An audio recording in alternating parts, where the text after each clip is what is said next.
Getting to know Saint Sharbel the Hermit. The hermitage of Anaya was inhabited by Father Haddini, the brother of Saint Namdallah Haddini. He was well into his 80s, and Father Sharbel often went up to see him. And the words of this old hermit had a profound influence on Father Sharbel. He often would repeat the words of the Imitation of Christ to him, saying, "It is necessary to abandon everything in order to find the all." Father Haddini returned to God on February 13th, 1875. He was the one whom Father Sharbel replaced at the hermitage. Father Sharbel was now 47 years of age upon entering the hermitage. One night, as the sun was setting, Father Sharbel walked alone up the path leading to the hermitage. He seemed to hear an inner voice say, "Where are you going, Sharbel? Isn't it to escape the service of your brothers? You are failing in your social duty there." The voice continued, "Renounce and return." But the hermit had already arrived at the door of the hermitage. He entered the chapel, and on his knees, Father Sharbel, before the tabernacle, plunged into a heart-to-heart talk with the divine. "Lord, here I am with you on Calvary. I am but a poor man, tempted like all men by furious enemies, the world, the flesh, and Satan. But Lord, relying upon you, though trembling in my flesh, I am strong and feel less alone now more than ever." Father Sharbel knew the rule he was to follow. Number 1, whoever desires to live as a hermit must be of good health and have spent at least 5 years in the order. Number 2, he will remain submitted by holy obedience to the superior of the monastery to which the hermitage belongs. Number 3, there can be no less than 2 and no more than 3 religious at the hermitage. Number 4, they must keep the most blessed sacrament in the chapel and visit it frequently day and night. Number 5, they must be constantly in prayer, meditation, and the reading of holy books. The rest of the time will be occupied with manual labor so as to avoid idleness. Number 6, they will go to the monastery for important feast days. Number 7, everything placed at the hermit's use must be impregnated with the Spirit of God. Number 8, women are absolutely forbidden into the hermitage. Number 9, they must observe the fast. They will take only 1 meal a day, and this meal will be sent from the monastery. They are forbidden to take alcoholic beverages. Number 10, silence is an obligation for them.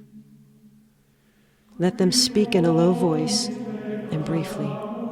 They must not sleep more than 5 hours, and their office will be recited in the chapel. Number 11, they will never be able to leave the hermitage except with the superior's formal permission. Father Sharbel was united to God by the thought of love, renouncement, and suffering. This is a testimony from a brother monk. When I arrived at the hermitage, I went into the chapel first, according to the custom following in our order. I saw Father Sharbel there on his knees with arms outstretched. He remained like that for a long time. When he came to the meal, he saw Father Sharbel taking pieces of burnt breadcrumbs and putting them in his wooden dish. The brother monk continues, "I was touched with compassion and tears came to my eyes. And I said to myself, how this hermit mortifies himself, and what a difference there is between his perfect life and ours." The testimony from the brother monk continues, "I went into the hermit's cell and I saw his mattress. It was made of oak leaves covered with straw. The pillow was only a piece of wood with a bit of cassock wrapped around it. His prayer bench at the chapel was a semblance of sticks, which a piece of cassock also covered." The brother monk continues, "After his death, I was fortunate enough to find Father Sharbel's hair shirt that he wore night and day throughout his life as a hermit. The pieces of it, which I distributed as relics, have become instrumental in a number of miracles. His clothes consisted of a rough woolen cassock, a cotton shirt, and trousers. Though they were patched up, his clothes were always clean. Father Sharbel did the laundry himself. Manual labor occupied a considerable place in Father Sharbel's life. His work was difficult, sawing wood, transporting on his back heavy loads and thorny branches to surround his vineyard with, and big baskets full of grapes which he brought to the press without even taking a bunch to quench his thirst. He always chose the most difficult and the most humble work. To work is to imitate the Creator, he would say, who is the great worker. Thus, Father Sharbel's work was a hymn of praise, a canticle of joy, which rose up towards God in continual prayer. What appears to be astonishing in the life of Saint Sharbel as a hermit is that at the same time he was both very natural and yet supernatural. One can observe that the more he sought to live a hidden, forgotten, and ignored life, the more people ran to him. Detached from everything, Father Sharbel lived his life in communion with God. Father Sharbel had a great devotion to the Blessed Virgin Mary.